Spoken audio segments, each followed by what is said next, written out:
Well, good evening, everybody. It's Chris here from the Whistle Stop Cafe in Muir, Alberta, and I'm also the Chief Executive Officer of the Alberta Prosperity Project, an educational society with the goal to educate and inform Albertans as to the necessity of a referendum on Alberta independence, how we get there, and what happens after. And tonight, we have a couple of special guests. One of them you may or may not know is my friend Jasper here. The other one is, wait for it. Can someone do a drum roll? Is there drum rolls? Here comes the drum roll. Everyone can hear the drum roll. Here it is. And it's Carrie. It's Carrie Lambert. I'm in my van in Lethbridge, believe it or not. Carrie, you live in your van. That's true too. I drive. So far, I think this year I have driven 120,000 miles. No, 120,000 kilometers. What do you do with the rest of your time? I have no time. Oh. Actually, I'm a little concerned that I'll break my timing belt. Yeah, you should get that changed. I should. Anywho, so yes. Speaking of breaking timing belts, so Carrie, of course, is the other part of the Chris and Carrie show, which we haven't done in quite a while, but we're trying to kind of do stuff as together as we can. Hence the webinar we're doing together tonight with Jasper. Yeah. Jasper is from Holland, and it was actually Jasper who put me up when I was there and drove me around and introduced me to some politicians and some freedom folks over there. And now he's here in Canada to talk to us about what's going on in Europe. So Thank you very much, Jasper. Thanks for coming. Thanks. My pleasure. So do you want to just maybe tell the folks who you are, what you're doing, why you decided to come over? First of all, I'm Jasper. I'm a journalist for the alternative news and opinion platform Common Sense TV. And I'm especially interested in politics and doing court cases and everything in between there. And I'm really excited to be here in Canada. Thanks for inviting me over. And it's wonderful. Alberta and Canada, it's a really nice country. My pleasure. So the other reason why Jasper had to come to Canada, he doesn't talk about this too much, but I ate so much of his food when I was over there. I put him into a food shortage, so he had to come all the way to Canada and stay with me so he could eat at the Whistle Stop Cafe. Yeah, correct. And the food at the Whistle Stop Cafe is amazing. So if you're in the neighborhood, please come over. Everything tastes what I have been eating really wonderful. And you've been eating a lot, haven't you? Jeez, man. I'm trying to fit my European size, but with Chris, it is almost impossible. Yeah, we introduced Jasper into Canadian portions. You're going to get the same Buddha belly that Chris has. I'm not hoping. No, thanks. I'm I will leave the 3 plates, only 1, please. There you go. Yeah. So, it's awesome to have Jasper here. And the reason I went to Holland, for those of you that don't know, I did a trip to Holland last fall. And I did that because I saw what was going on with the Dutch farmers. They were protesting, and there was some weird stuff going on. They're protesting policy that was arguably destructive to Holland and not in their best interest. So I went over to see what was going on. And what I found out was that what they're doing in Holland are the same things that they want to do in Canada. So the laws that are being passed in Holland are not from the democracy speaking and saying, hey, these are the things that we want. These are the laws that we want to our benefit. What's happening is there's outside influences, people who aren't elected. They're not accountable to the people, to the Dutch people. They're pushing policy into government, into law, or convincing them to do so. And the people don't want it. And it's the same thing that's happening in Canada. You know, we don't want the carbon tax. We didn't want the No More Pipelines bill. We didn't want the we don't want these ridiculous environmental regulations that really don't do anything for the environment but stifle our economy. We don't want any of those things. So where are they coming from, and why are the same policies, almost cookie cutter, being implemented in Holland as are in Canada? What the heck is going on? It's sometimes it's so massive to comprehend, but I think probably everybody heard nowadays from the World Economic Forum, which is based in Swiss. They're saying we're just a group that supplying government officials with a space to talk about and just having a chat, but they're actually going further. A good example is this what is going on our airport. Actually, it is a project owned by the World Economic Forum and has been signed by the Dutch government and the Canadian government. Mm-hmm. So, which has a bit of detail into the CBDC and the digital ID. So you come into the airport, there is no check-in, just some facial recognition, up on the plane, hop over to two of the largest Canadian airports in here, just without any customs and checking in a hotel without any legislation or registration at all, just everything digital. So that is a official documency, but it's owned by the World Economic Forum, and the Dutch government and the Canadian government is in there, had to pay for it, and but then you think the Dutch government, Holland and Canada are democracy. So, but nobody in Holland knew this, and I think nobody in Canada know this. No. But it's owned by the World Economic Forum. So on all our national airports, there are World Economic Forum projects going on right now. That's nuts. Carrie, what were you saying? What you Well, I was going to say one of the things that, you know, just even talking with Jasper about this is we always ask, so where do these big ideas come from?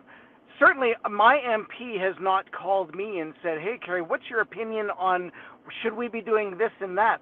And likewise, it's almost like the MLAs don't even do that, or your municipal government. It's almost like they just decide to do things. And the big question should be is where are these ideas coming from? And if it is coming from something higher up, like the WEF or something, who is infiltrating our governments, and how do we get that to stop? Because clearly, even contacting our MPs and our MLAs and our municipal governments doesn't seem to be doing anything. I got the answer to that one. So the very simple answer to that question, Carrie, is that most of our MLAs and MPs have no idea. I've met many of our MLAs over the past 3 years, and one of the frightening things that I found from most of them, when you ask them about certain bills that are about to be passed into law, the answer that you get more often than not is, "Oh, I didn't read it." I know. They have no idea. They don't know where these policies are coming from. They just know that the party is promoting this policy for whatever reason, and they're going to toe the line and they're going to sign it. They don't know. It's just like the municipal councils. They don't know where this idea of a 15-minute city with mass government surveillance came from. They just see that it's presented in a palatable way, like the airport thing. That sounds fantastic. Walk into the airport, no paperwork, facial recognition, walk on the airplane. Bob's your uncle. That's great, right? Until it isn't.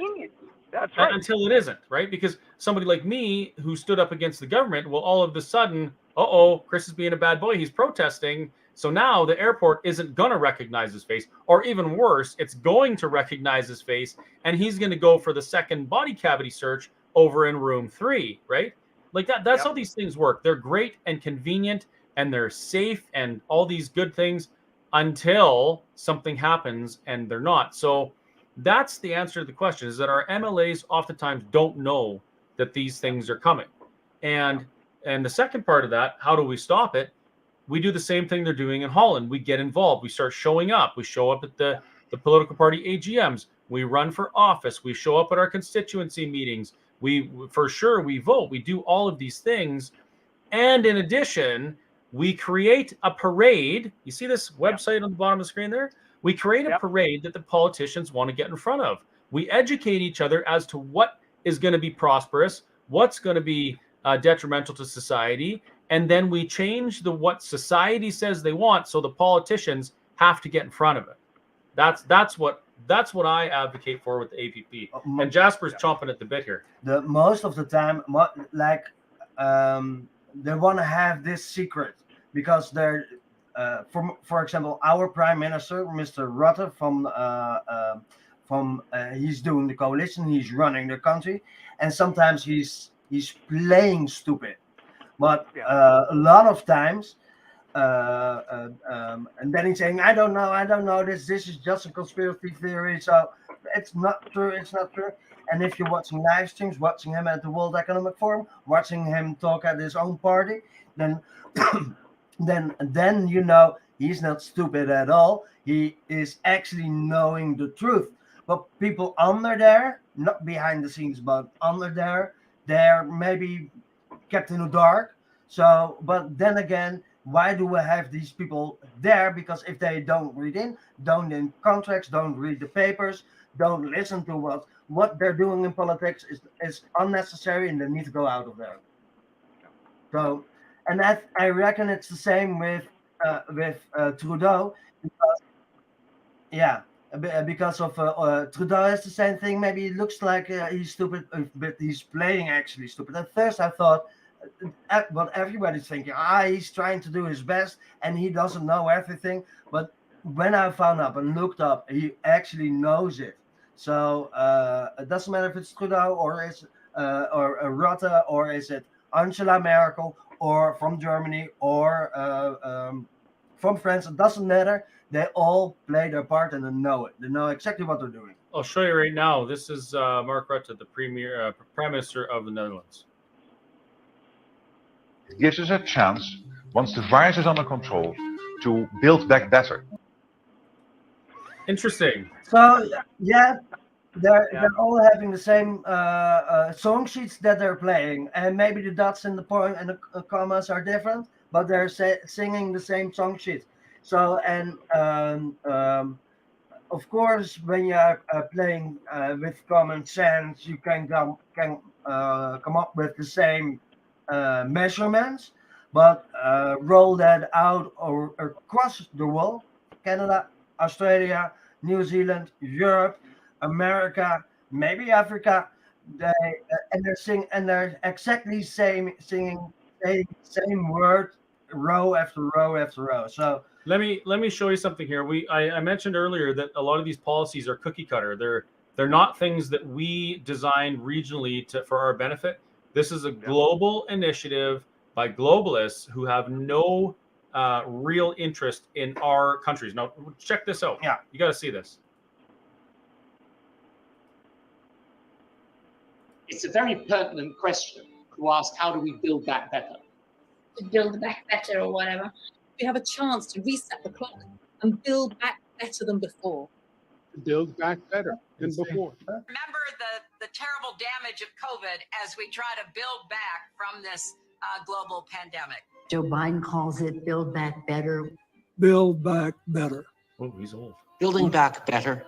To do things, build back better. We're going to build it back better. And build it back better.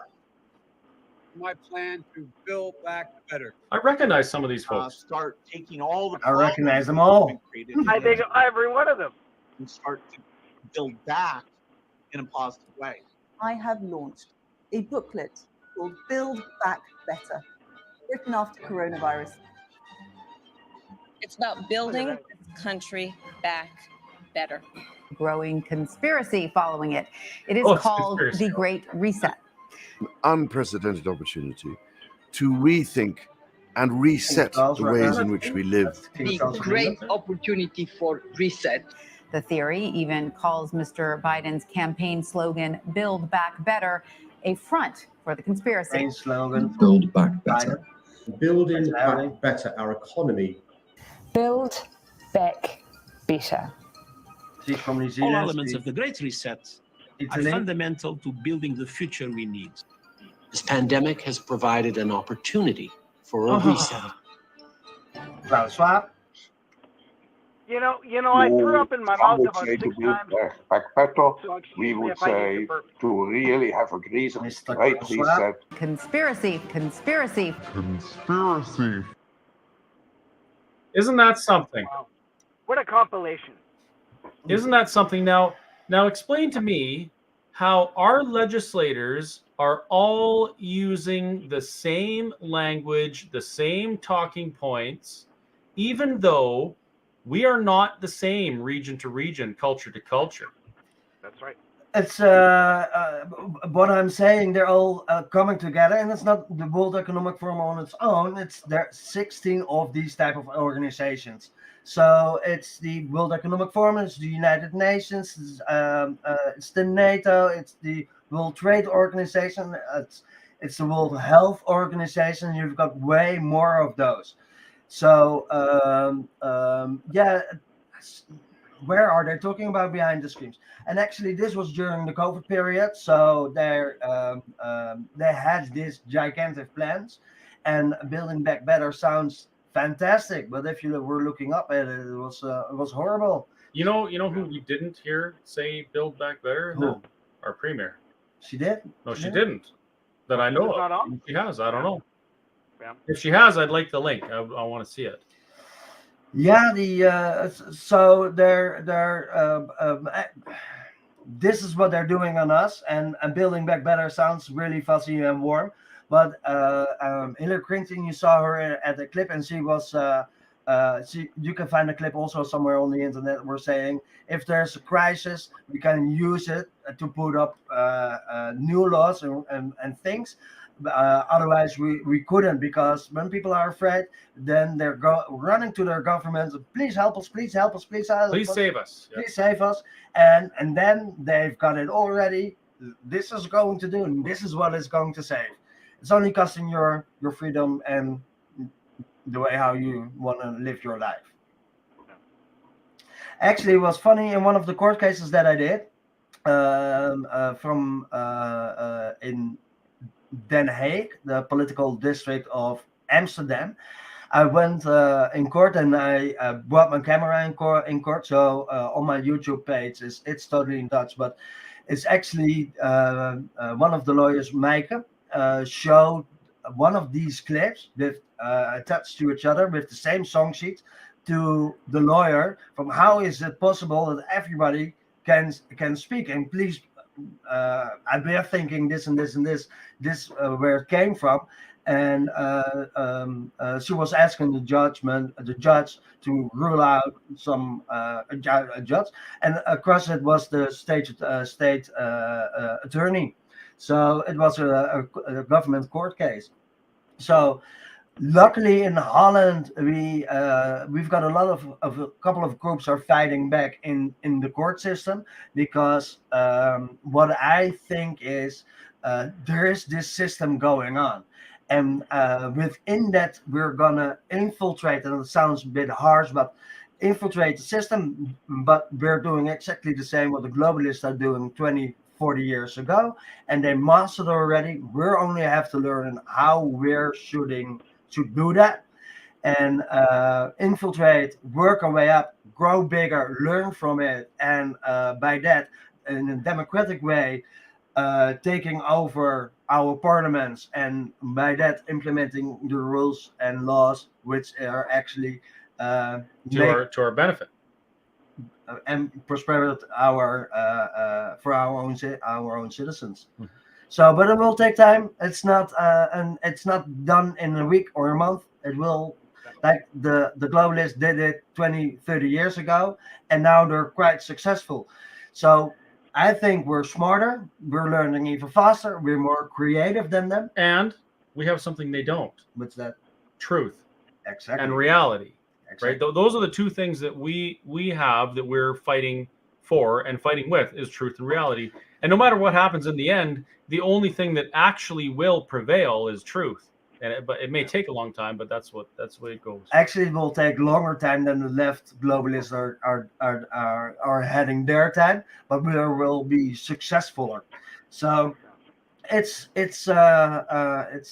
probably take a decade, maybe a bit longer, but then eventually we will take over. And for example, the Dutch, as what we're saying, we want to have an exit. We want to go out of the European Union. We're still in the continent of Europe, but we're a net payer for the European Union. That means per head of the Dutch citizens, we're paying one of the most contributional to the European Union, and we're getting less back. So it's like Alberta. Yeah. Interesting.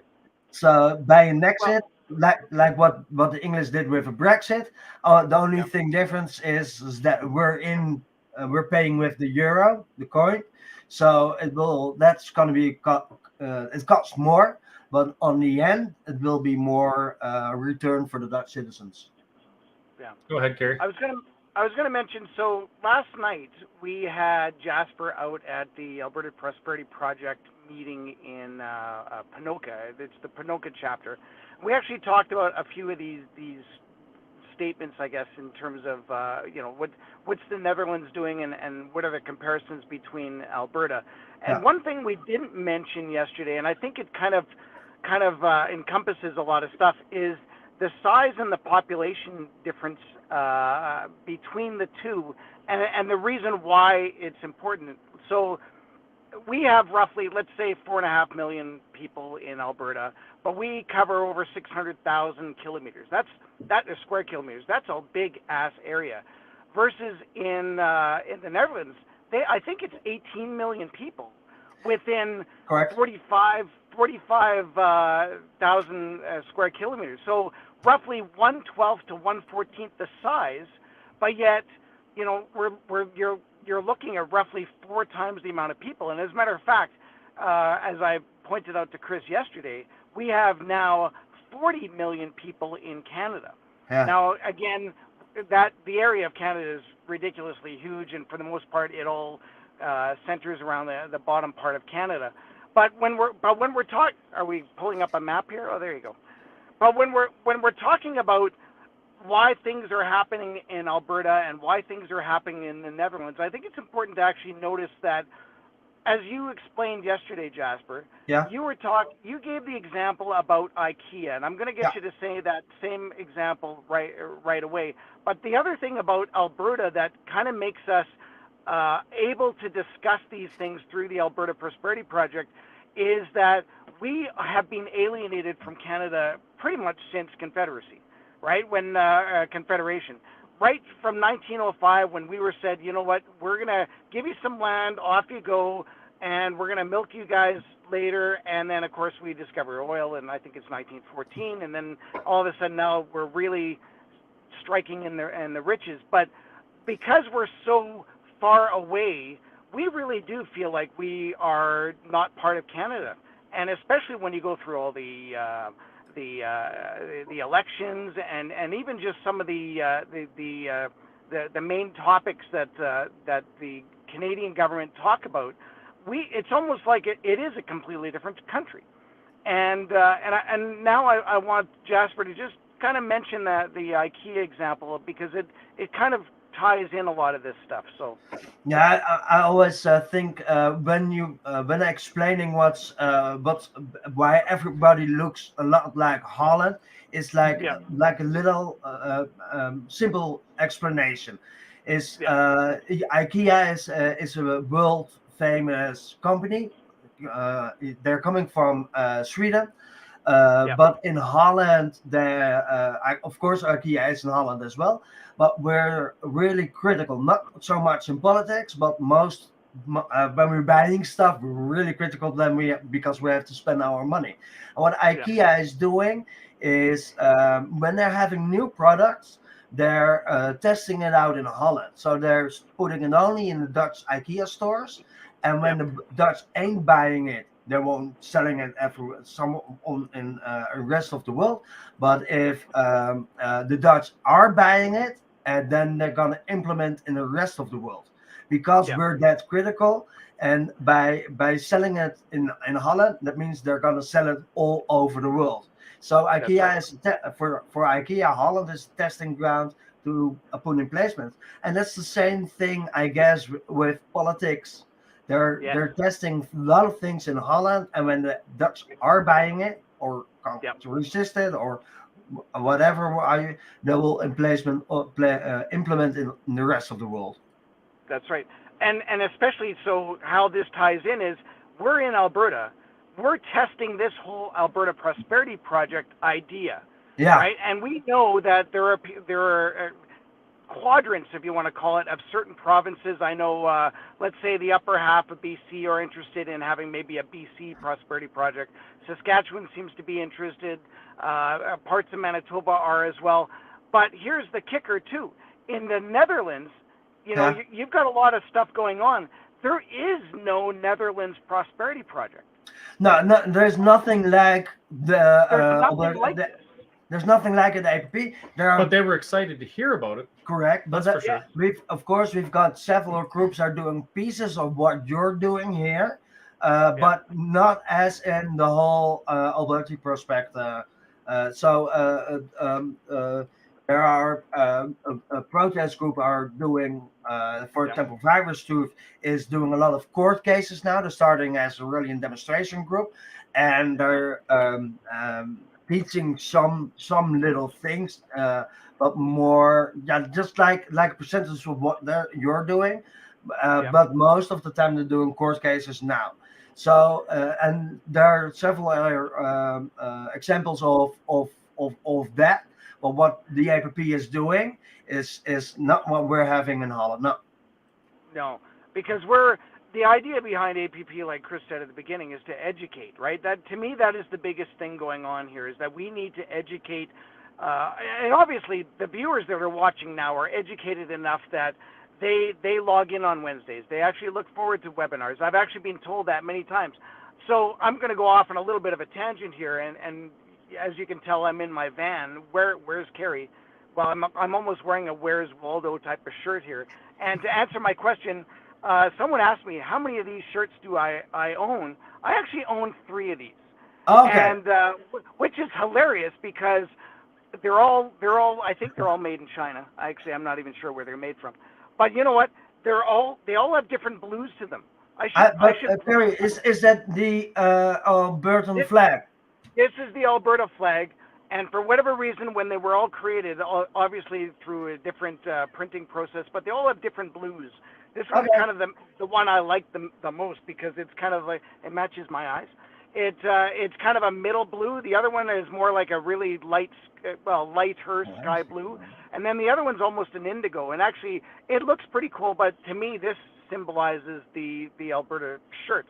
So I'm actually in Lethbridge right now. I'm sitting in front of the Movie Mill, and the Movie Mill presented a movie tonight called Sound of Freedom.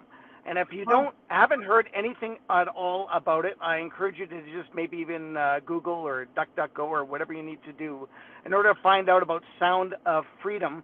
And basically, it's about child sex trafficking. There's quite a story behind it, and a lot of it alludes to certain things, maybe which groups are involved, and I'm not going to ruin the story because everyone needs to go and see this.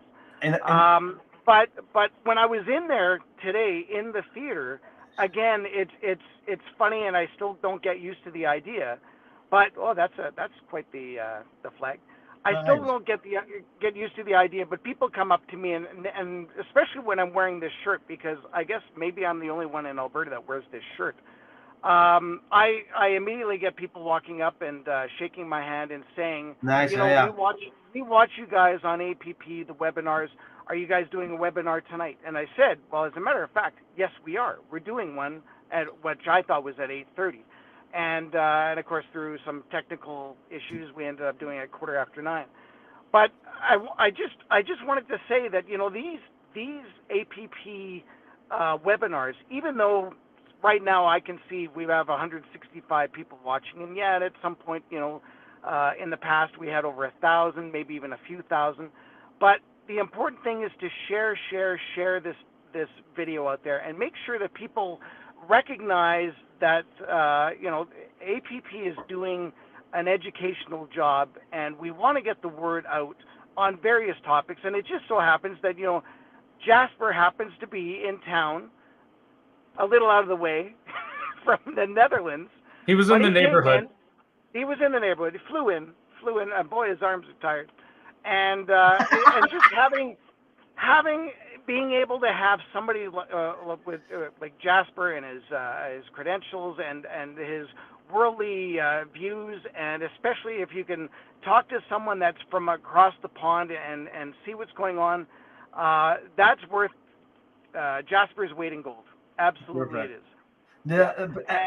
You're watching the movie right now if you're going to it, but actually there's this huge scandal going on of missing child in the Netherlands. Okay. During lockdown in that period, for example, single moms went to the government and they were saying, "Listen up, I'm not doing drugs. I'm not doing anything, but I think in the future, maybe I'm not gonna afford my child to feed him, for example."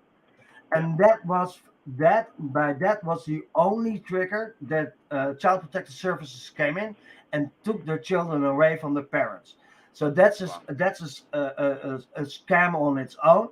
But what happened on that is more terrible. We're missing in Holland at least 1,600 children who are been taken from their parents, and we're missing them. And they're took by child support of Child Protective Services, and government doesn't want to talk about it. But we're missing them. Nobody knows where they are, and you could be going into theories. The best thing that I'm guessing, and that could be a part of it, is that when depends on what age it is, when a child is taken from their parents, after a half year or a year or in 2 years, when they're with their foster parents, they're taking over their last name. So that's maybe one of the most simple ways to explain why they can't find their children, but that's not the only explanation. So this is a huge scandal going on, but I think this is happening all over the world, and this is only from the halfway during the COVID period. So I think it's really terrible, and especially when you speak to their parents, it's you can't keep your eyes dry. I remember you telling me about this. Now there's something else to this that the folks probably going to be interested in. Let me just bring it up here. So, but it is this was major news, and it actually caused the government to resign. Correct. Like, this was absolutely huge. This is a BBC article. Yeah. Now, Jasper told me when I was in Holland the significance of the government resigning. What happened after the government resigned, but kept their position in an interim basis? Correct. When our government is resigning, and in this case it was about child welfare support. Normally, the government is resigning, but the government has to work, so they're still in place. But literally controversial things can't be handled. They have to be postponed. Yeah. But the first thing Prime Minister Rutte, you see his lovely face in your screen, was saying, now that we're sent away, we basically have more power. And they took that power and implement really a lot of controversial stuff in law, and it was horrible. We were waiting for the you see him here on his bike after the coalition collapsed. So here's the key right here. The government will stay on in a caretaker role to tackle the pandemic until parliamentary elections in March, but Economics Minister Eric Weebs has quit with immediate effect for his role in the scandal. Asked whether the cabinet's resignation was merely symbolic, Mr. Rutte was adamant that it was not. Now the long and the short of this is, the Dutch government wouldn't have been able to do what they did with the COVID restrictions had this not happened. Correct. It would have had to be done through democracy, but because of this, democracy was sidestepped and they were able to seize unprecedented powers. Imagine that, just like what happened in Canada, that they wouldn't have otherwise had. They in place a lot of emergency restrictions because they had this emergency. But I guess it's now 1.5 months ago, they passed it on and it became a law. So it's basically the health emergency law became standard law within the Dutch system. And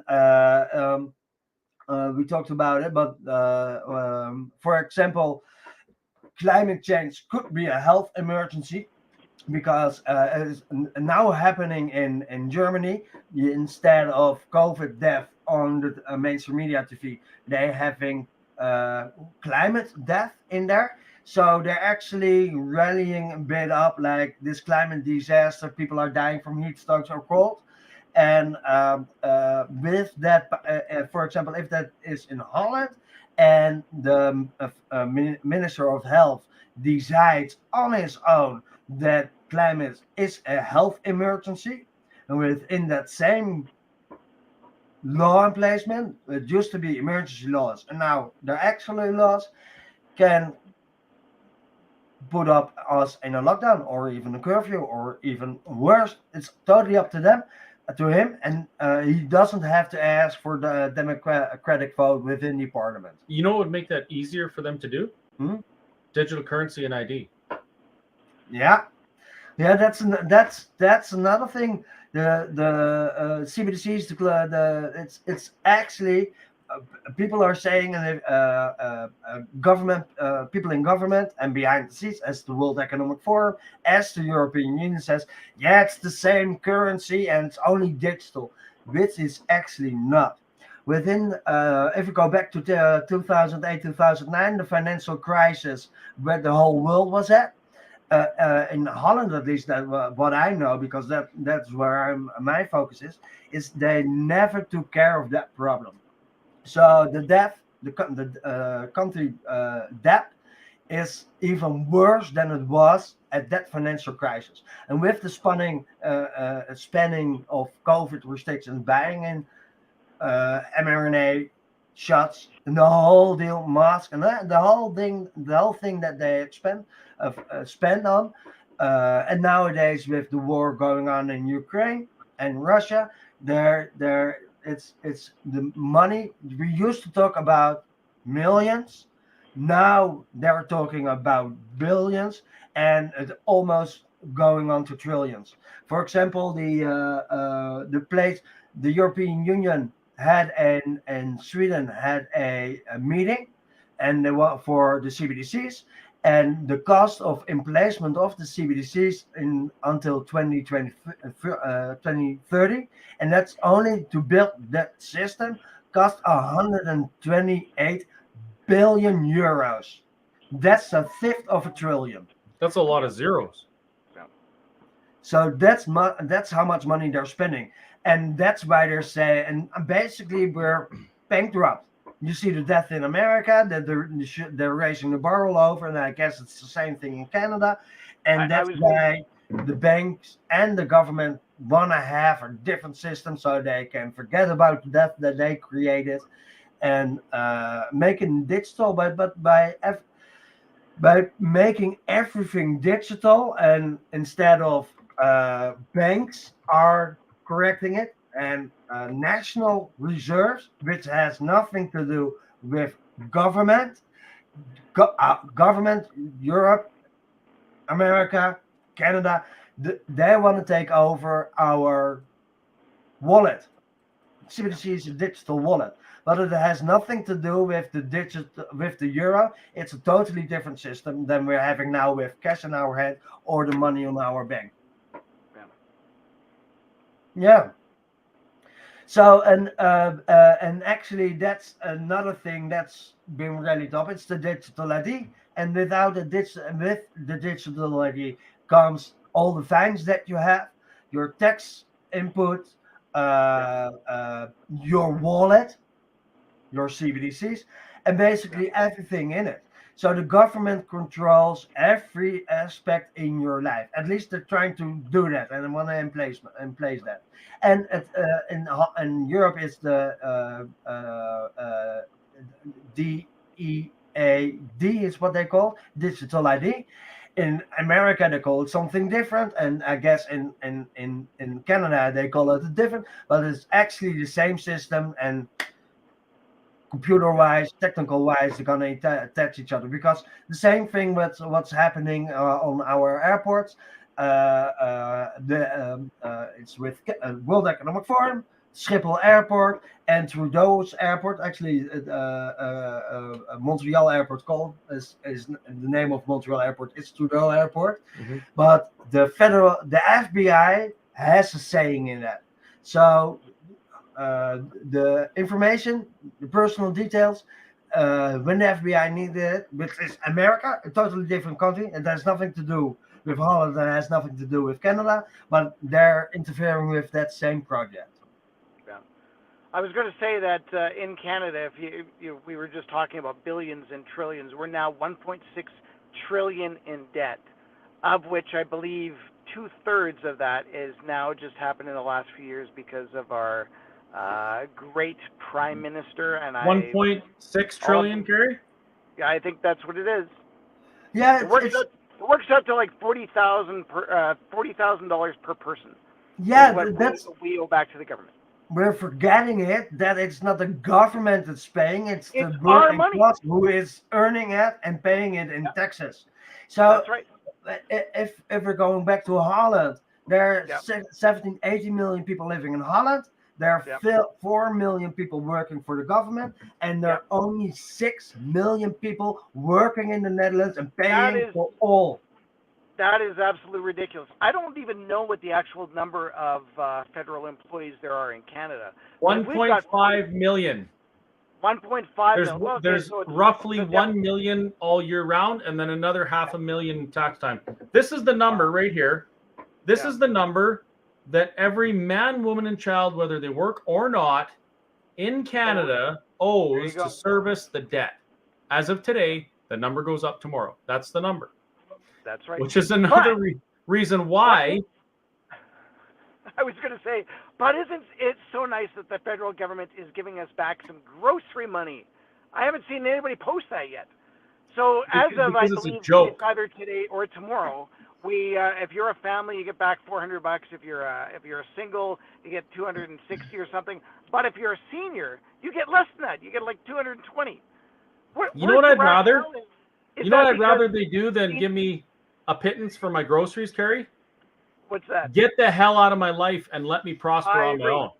What about a tax amnesty for a year or something like that, so we can all get back on our bloody feet? Something real. Wouldn't that be something that would be amazing to work towards? Yeah, I can't interfere with that because I think I'm not the one. I'm from Holland, and I don't think people in Canada should decide what they want to have with Canada.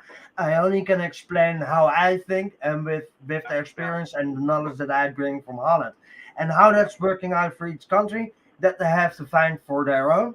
I guess every person and citizen want to have a really good life and want to prosper, and every country needs to find out what that is for their own citizens. Not an outside influence. Not. Now, here's the thing, folks. Like in Alberta alone, we've contributed something like $700 billion. $700 billion through equalization, which is about a third. That's almost half of the national debt. We contribute $3 billion per year more to the Canada Pension Plan than our pensioners receive. Like there are things that need to be fixed within the relationship between Alberta and Canada, and fortunately, there is a way to do that. In the Alberta Prosperity Project, we can tell you. David was asking. I saw a question going on. David was asking about who are we or you the debt to. I think that's a really good question. Government is entitled to spend the taxes that we're paying, because that's something that the government is there to maintain roads, maintain street lights, make sure there are schools where children can go to, make sure there are hospitals. Send billions of dollars to India for solar panels? That's not what our government should do. Oops. how is it possible that we are in debt? But so basically, they're entitled to spend that money on what they're supposed to be elected to. So it's earned by the citizens, and they're paid in taxes to the government. And then you say, yeah, but debt is, where is it coming from? Yeah, governments can loan money, and they can do that with the national treasure, but which is not attached to the country, but they can also do that on the market. So, like, borrow money from other countries, for instance. No, market is basically whoever has enough money to loan that, and and then that's the step further. Who having so much money that they can finance countries? Is it a company? I think, yeah. Is it a the big person? question is, yeah, whenever anybody asks that question, really what they're saying is that, well, our country's in debt, the U.S. is in debt, every country in the world is in debt. Where is all that money going? Well, no, coming from, we owe guess money to him, to there, to pay Peter, to pay Paul, to, that's the problem, and that's why we're in this perfect storm. No, it is going to be some bit of a whirlwind when and if this digital ID and digital currency kicks in, because we're the voices. We have to get this stuff to stop, and we have to be the ones to say, no, we're not doing this. It's the government. And again, the whole problem with democracy is that, and Chris lays it out really easy, is it's not the quickest way to communism, but it's the easiest way, because all you need to do is to get people on side and get them to agree with a certain position, which they have obviously now, to say, you know what, I'm in debt. There's no other way out of here. So yeah, give me free money, and then I'll be happy eating crickets. Yeah, I see Laurie Ketter. I guess I see it's not ours. Actually, it is. The government is entitled to spend the money on the backs of their citizens. Yes, so if the money can't be paid back because it's a loan, it's going directly to their citizens. But I think the question is, if I answer the question before that from David, who are these people? And they're not companies, they're private persons, and that's what it's called, the market. So who has, then you need to look up, and it's further than the top 500 richest persons. These persons are not in there. You have to look at the guys who pumping oil in from where you get oil from, somewhere in Saudi Arabia, but maybe also George Soros, and these type of persons are able to let them loan money to countries. And look up, I think back in the 1980s, Soros made almost England bankrupt. It's actually a story. Go on Google, go on DuckDuckGo, you will find that story.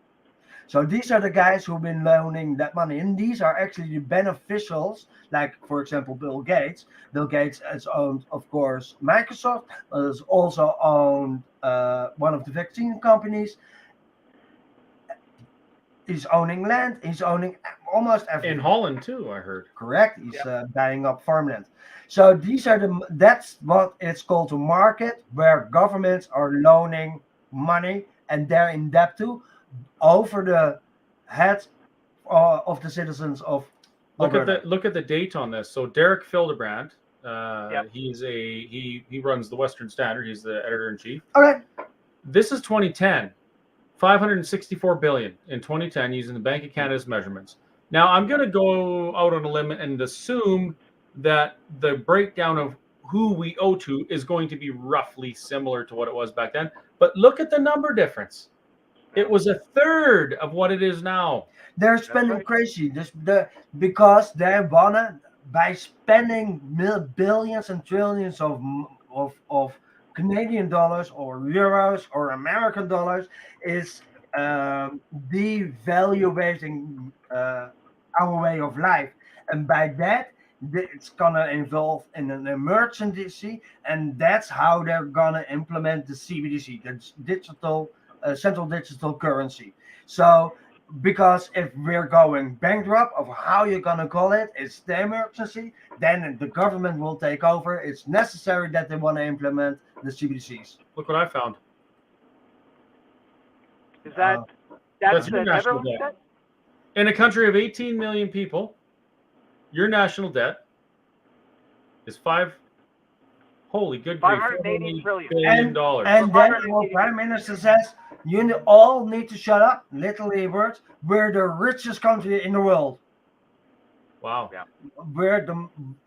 But next to wealth, you've got a debt. And you see the debt of the Dutch in your screen right now. Look at the number going up. Yeah, it's 400 euros a second. Yeah. Well, and we've talked about Alberta that we've talked about Alberta that if we didn't have to give equalization payments, strictly equalization payments, we would be the 7th richest country if we were Alberta as a country in the world. Same thing. 7th. Same thing in Holland. We can be a sovereign nation. We don't have I once heard a guy on television. He said he's a producer. He's of musicals, and he said one of the things that I learned a lot of. I'm for the most of the part I'm disagreeing with this guy, but he says first you have to have your own financial records in place. In order. In our tax, we'd have to have our tax system, I think, in place. Yes. No, at first when your own financial stuff is in placement, in order, then you gonna it's possible, if you want, you can help somebody else. But if your financial system is not in order, you shouldn't help everybody. So in the event of an emergency, fit your own mask first and then assist those around you with theirs. I've heard that.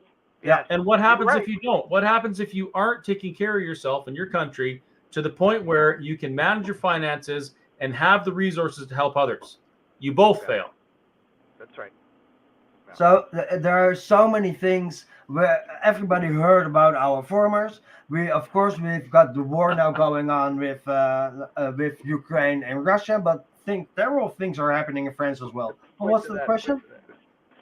Put 3 question marks before and after your question so Chris and Carrie can see it. People often misspell Carrie's name with a T. So I thought his name was Jerry. What? Huh? Oh. Jerry can. So Kelly, back to the yeah. You're wearing an Alberta shirt. Yes, I am. Should Alberta be carrying this type of debt with the resources that we have? Not at all. Especially since we're the one. Well, are we going to be the rich uncle that everybody should be toting and hoping that they'll carry the debt? No, I think for sure. Oh, you know what? There will have to be some negotiation if we decide to have enough leverage and have a referendum question on independence and say, so out of this 1.6 trillion that Canada now owes, we've already given you 700 billion, so we're good. Chances are that's not going to fly. But I mean, we still have to sit down and have those conversations, and we like Jasper, like Casper just said, we need to have our own financial stuff. What are you doing? We need to have our own. Something funny on you. We need to have our books in order. We need to figure out what works in Alberta. Now, again, there are certain groups that would say, we're good at a 10% tax base, or we're good with, no taxes paid on the first $50,000. You know what? That's more of an economic question that I can't even answer. But somebody obviously smarter than me will be able to do that. Well, I can answer it. We shouldn't pay any tax. Okay. It should be absolutely illegal to tax people on the money that they work for. However, we should pay a consumption tax. So when we buy things, if we buy a fancy Lamborghini, we should pay a ton of tax because we can afford that. If we buy food, we shouldn't pay any tax. Yeah, in that would Holland, be yeah. in That Holland, would be the best way to do it, because if, as an example, just like the gas tax, the whole point of gas tax is it's supposed to go towards roads and maintenance and infrastructure and all that. However, and I'm just going to jump off sideways here, what about all these people driving Teslas out there and EV vehicles? So if they're actually not going into a gas pump and actually getting collection of tax there, where's that going to come from? Is it going to come from our hydro bill or our electricity bill? Is it going to come from any other utilities? Is it going to come from natural gas? Don't worry, Kerry. There's a carbon tax, but check this out. In Holland, the Dutch people are pissed off about that because people that drive electric cars to virtue signal and actually are detrimental to the environment are subsidized by the government. They're rewarded for participating in a unsustainable ideological economic model. The government is subsidizing Teslas, and Tesla costs over 100,000. Decent Tesla, 100,000 euros, 120,000 euros. So people who can afford to buy a new Tesla, they getting subsidized by it and they're getting tax credit in it. But Thierry Baudet is the opposition leader of Forum for Democracy, and he is saying, if we're in Holland, we're paying road taxes. So you're only with the road taxes, you're allowed to drive on the street. It's not insurance. It's only to be allowed to drive on the street. No, this isn't in fuel or anything. This is an actual bill that you get quarterly. So what do you pay for average? I'm paying for my car 390 euros a quarter, and that's based on weight. And so $2,000 Canadian dollars a year to drive. Yeah. And like Thierry Baudet, the opposition leader of Forum for Democracy, had a intelligent remark, because the total money that the Dutch government is raising by only the tax roads that we're allowed to, that can pay for everything in Holland. Hospitals, schools, roads, everything. So the money that they tax on, that we're allowed by our cars to drive on the roads, that's raising enough money to pay everything in the Netherlands. What? And so the rest. So what are they doing with the rest of the taxes that they earn in? Well, I do have to say that they have fantastic roads. You guys have great roads in Holland. And we're proud of it. They should actually be paved with gold.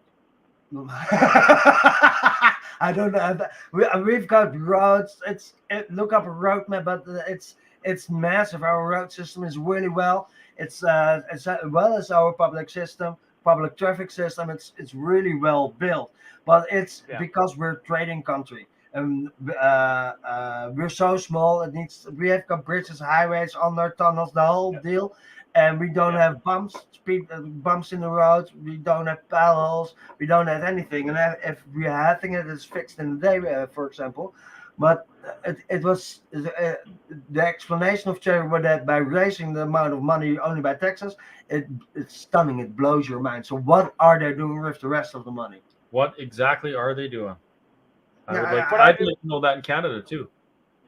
So would my motorcycle that has front shocks blown out of it from the moguls on Highway 21.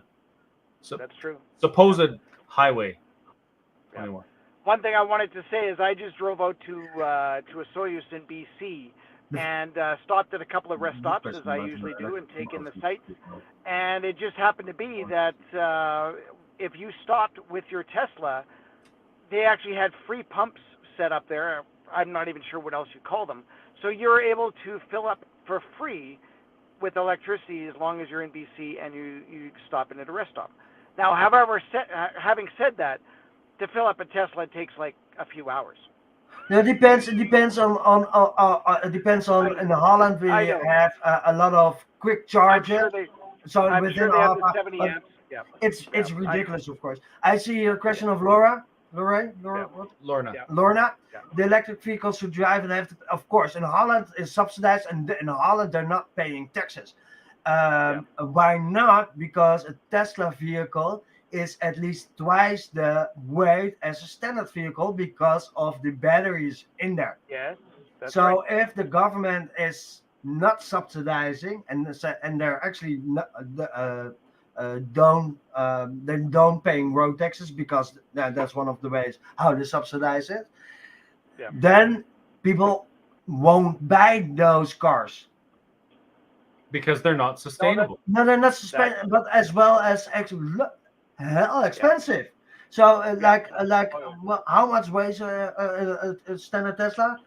2,000, 3,000 kilos? I'm not sure, but the taxes is based on the weight of your vehicle. So if people would know how much a Tesla is weighing, and if times the amount of money that the government is charging for road taxes, they won't sell any. Wow. So I'm just gonna interject just for one quick second. We're at an hour here, and as you can see, the lights have slowly gotten darker and darker on me. I'm gonna actually leave this live and let you boys continue on. I know I'd like to stay, but I do have to drive back to Calgary, and I'm currently in Lethbridge, so I've got a 2.5-hour drive. Ooh. So I'm still gonna listen to you guys. So keep rambling, and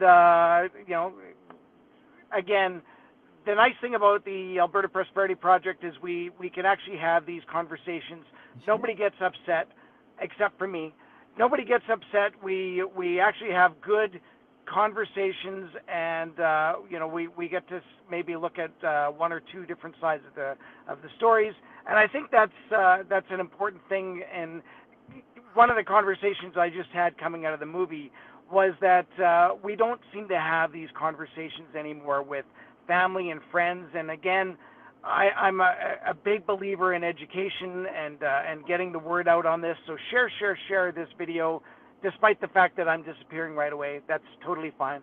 You can look. You know what? That's fine, Carrie. We got to at, disappear as well because it's almost 10:30, and as you can see, I'm gradually turning into a pumpkin, starting with the shape of my belly.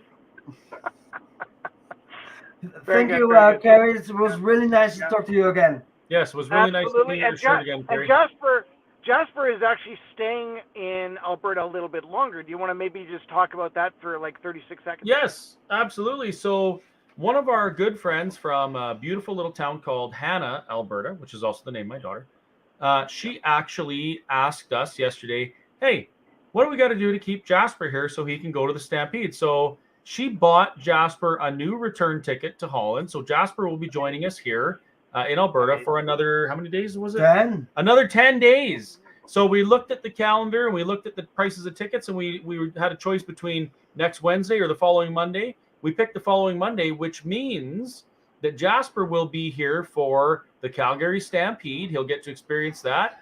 Jasper may very well get to meet Premier Daniel Smith at the Premier's Pancake Breakfast. We are also going to do a Euro Chef night at the Whistle Stop Cafe and serve up some fantastic European dishes. Maybe we'll have tablecloths and candles. Who knows? Wow. And he will also be joining me at the Bashaw Medieval Fair, July 15th and 16th in Bashaw, Alberta, where we're going to be serving up turkey drumsticks and burgers. We got a smoked hog at the feast. We'll be doing brisket, the whole 9 yards. So it's going to be a great 10 days. So this is actually a bombshell. That's actually the first time.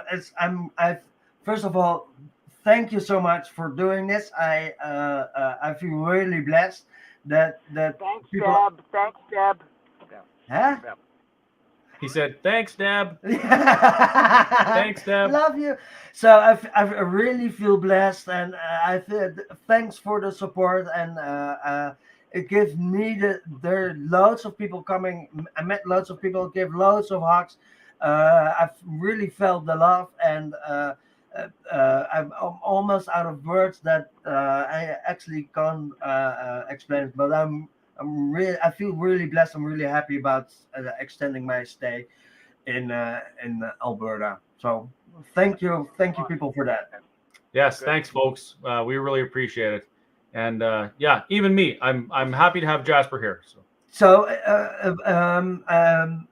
on the Whistle Stop Cafe, on the Facebook account, on the Whistle Stop Cafe, we're keeping you posted and an update on what we're going to do because the agenda is almost fully booked. Yeah, absolutely. Awesome. Good. All right, with that, I'm going to say goodnight, and you guys can say goodnight however you want to do. But Have a safe trip, Gary. Kenny. I Kelly. definitely need a coffee. Thanks, Casper. Thank you. Good night, Carrie. Thanks, Scott. Don't you get that a lot too? Rather I do. than Chris, you get Scott. Or... Butterscotch, right? Butterscotch. I don't mind. Yeah. All right. Good night, everybody. Are you gonna do the outro? Do the outro. Yeah, for sure. You betcha. Okay. All right. Okay. Good night, everybody. Good night, Karen. Okay. How do I leave here? I'm not even sure how I leave. Just put your phone out. I'm gonna kick you out. Ready? Yeah, kick me out. Okay. Okay. Good night. Off I go. And he's off. Full screen. So, well, there you have it, folks. That was our webinar live with Jasper from Common Sense TV Holland. Do you want to quickly go over what Common Sense TV is and what you're doing there? Yeah. Maybe that's a good one because people are looking. I mean, who's that skinny looking fella? Let me introduce myself again. I'm Jasper. I'm an investigative journalist, and I work for the Dutch news and alternative platform. It's called Common Sense TV. And I started 3-4 years ago by writing articles on that platform under a different name, because what we're doing is sometimes we need to ready things up. And what was it? Somewhere in 2019, we had a stabbing at the ATM machine. A 64-year-old guy during Christmas stabbed to death by 2 15-year-old childs, and I was following that. It sounds really hard, but sometimes things are hard in life. I was following that for a written down report. Went up to the police and eventually ended up in court, but they didn't know us because we're just started as a platform and we're growing really fast. But our platform is Common Sense TV, so that's why they raised the question from when are you coming with your cameras? And I was like, I'm doing articles up front and not.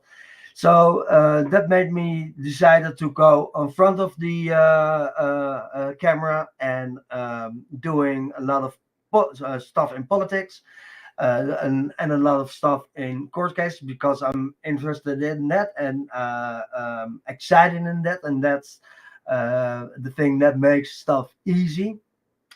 And farmers stood up. Then I followed 2019 and 2020. We got the COVID measures, the whole deal, which is basically a political thing, and now a lot of court cases in it, supporting, of course, the farmers, because I've got a personal connection with my grandfather, who was a farmer, and as a chef as well. I had to get my groceries at farmers. So that's one of the loads of things that I'm following. I'm really interested in business and trading worldwide. And everything in between. But I'm doing podcasts, so I'm sitting at the studio of Common Sense, like TV. This one. Exactly. Which will mean that if Chris Scott remains open, he could be in contempt of court. That's a criminal offense. And so a bench warrant could be issued for Chris's arrest for the crime of making a living. There we go. Jasper and I on a podcast. When Chris came over to Holland, of course, I dragged him into our studio and we sat down. We had a glass of wine next to him because we're in Europe and we should drink wine. And we talked about a lot of things. So that's what I'm doing.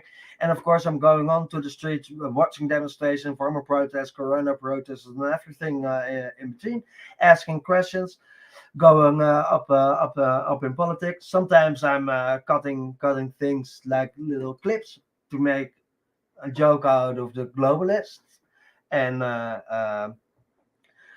that's what I'm busy during the week. That sounds kind of like fun. It's standing in front of the camera is, for me, it's really fun, and it joins. But the subjects that I'm bringing is sometimes it's hard, and it is. It really is. And like, talking about this movie, the Sound of Freedom, the topic is a very difficult topic. You know, a lot of the things that we see in the news or we hear from other than the news is very difficult stuff to talk to, but we have to talk about. But we have to talk about it, because if we don't, then how do we fix that? Exactly. So sometimes the hardest things what happen, for example, with children are my subjects, but I'm always saying to people in politics and people who are taking that role up that we're standing next to them, but not always bringing. But sometimes it's so hard, especially when children. I'm half day messed up and I can't do anything else. So, but other people will do that, and I'm supporting of that.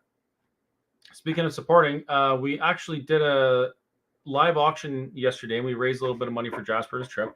One of the things that we auctioned off at the end was a flight and lunch to Jasper. So lunch at the Jasper Park Lodge with a flight from Ponoka or Rimbey or somewhere around there, across the Rocky Mountains, kind of near the Columbia ice fields, the glaciers, and then to Jasper and a return trip. So that went up for auction yesterday. We were supposed to announce it at 9 today during our live stream. Now, of course, Carrie and I were both late, so we didn't do that. But what we're going to do is we're going to go back through, look at the comments, find the winning bid on that finally, and then we will announce the winner for that. So somebody is about to take a trip of a lifetime to Jasper via an airplane over the Rocky Mountains to the Jasper Park Lodge. So whoever you are that bidded on that, congratulations, and we'll get your name up and contact you soon. Last of all, in the beginning of this live stream, I put a countdown that had a little video clip with some kind of, you know, scary sounding stuff in it. And I want to encourage you all, like, we are facing a threat to our democracy from outside influences, global influences that quite literally want us to own nothing and Thank be you, happy. Michelle. They have anti-human views, and they believe that human beings are a scourge on the planet and we need to be wiped out, eradicated like a virus in order to survive. I don't believe that, and I don't think you believe that either. So we'll continue to stand up and fight against it. Now, talking about it is a bit controversial because people don't want to believe it. But I'm going to play that clip again, and I want you to really watch it, and I want you to think about the threats that we face in our life, in our country, in our province, every single day from outside influences who hate the idea that we're free and we can be prosperous.